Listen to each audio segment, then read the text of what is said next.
Hindi lang yaya, hindi lang labandera, hindi lang plansadora, hindi Klinik, lang tagaloto, tagalinis. tagalinis, electrician pa, mason, panday, carpenter.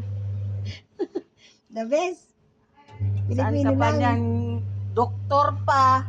Oo nga Saan eh. ka pa kadama?